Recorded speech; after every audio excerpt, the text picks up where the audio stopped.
করে গোবিন্দ শয়নে যায়, কিন্তু এই দেবতাগুলো জায়গায় তাদের পুজোগুলো আছে, তাদের উপরে দায়িত্ব দিয়ে রাখে।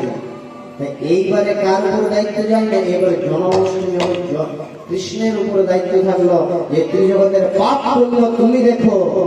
এবারে যেই জন্মাষ্টমী পেরিয়ে যায়, এইবারে কার উপরে দেওয়া থাকে ভাগটা না, রাধা রানী, রাধায় অষ্টমী।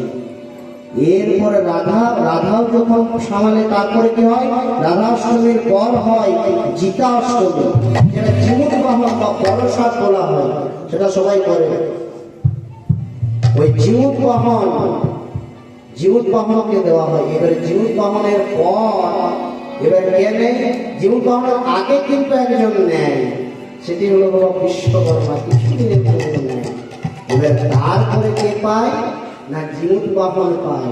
এবারে জীবন বাহনের পর চলে এলো পিতৃবর্গের পালা। পিতৃবর্গ পেয়ে যায় কখন থেকে না, ওই যে ভাদ্র মাসের অমাবস্যা পেরোলো, পূর্ণিমা পেরোলো, এবারে আশ্বিনের মহালয়ার অমাবস্যা পর্যন্ত পিতৃবর্গ দেখার পেল। পিতৃবর্গের পরে চলে গেল যোগ মায়া। এবার দেবী পক্ষ যেই সূচনা হলো, মা লক্ষ্মী পক্ষ দেবে দেখলেন। এবারে মা যোগমায়া বা মা চামুন্ডা, মা কালী দেখলেন। এবারে কালী পুজোর তত্ত্ব। এবারে কালী পুজোর কি হয়, কালী পুজোর করলেন এই জগদ্ধাত্রীকে। সেই জগদ্ধাত্রী দেখেন কতদিন না, জগদ্ধাত্রীর নবমী পর্যন্ত। জগদ্ধাত্রীর পরে হয় এইবারে কি না, জগদ্ধাত্রীর পরে হয় এবারে উত্থান। এই 5 দিন কারা করে না, অষ্টবসু চালায়। এবারে 5 দিন পরে আবার আমার প্রভু নিদ্রা থেকে উত্থান একাদশীতে উঠিত হন। একজন চালাচ্ছে জগতের, একজন স্রষ্টাকর্তা, কিন্তু যখন তিনি নিদ্রায় যাচ্ছেন তখন কতজন মিলে জগৎকে চালাচ্ছেন। তাহলে তার জন্যই বলছে একজন থেকে এতজনকে চালায়। তাহলে জগতের কতটা ভারসাম্য যে একজন রক্ষা করে। নারায়ণ কি জিনিস, নারায়ণ কে না, পূর্ণ ব্রহ্ম সনাতন, তার মধ্যে সর্বদেব সময়। তিনি যখন চেয়েছেন তখন রূপ পরিবর্তন করেছেন। ওই যে কৃষ্ণ শয়নে দিয়েছেন, দেখবেন যখন শয়নে চলে যায় তখন থেকে পটল খেতে নেই। কেন না, কৃষ্ণের দেখবেন পটল চেরার মতন চোখ। কৃষ্ণের বিচার এইদিক ওই দিকে একটু হতে পারে, কিন্তু জগন্নাথের নয় বাবা। জগন্নাথের হচ্ছে সূক্ষ্ম বিচার। তার জগন্নাথের দেখবেন চোখগুলো দেখবেন ও, মানে কি তিনি অনাথেরও না, দানিরও না, বড় লোকেরও না, ছোটদেরও না, সবারই। প্রভু সবারই না জগন্নাথ। আর তার বিচারটা একদম সূক্ষ্ম। কৃষ্ণর বিচার এইটুকু হতে পারে। আর তার থেকে বিচার হচ্ছে রাধা রানী।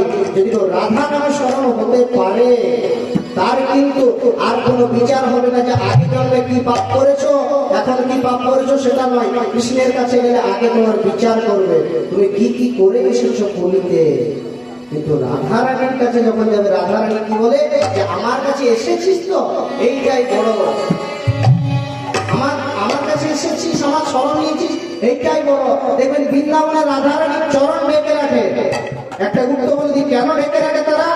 আর বৃন্দাবনে দেখবেন 2 মিনিট পর দেখবেন পর্দা এই দিক আর ওই দিক। বর্ষা নামে, ওটা হয় বর্ষা নামে, দেখবেন এই দিকে টানে আর ওই দিকে টানে।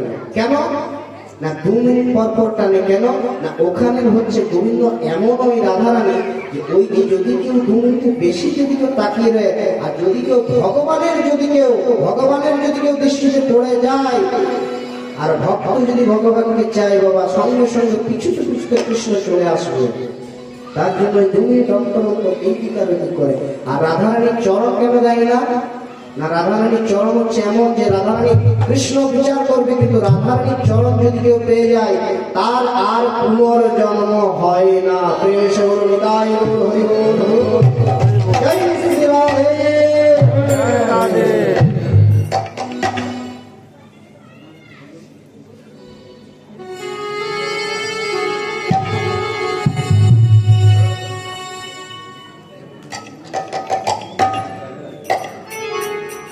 রাধে রাধে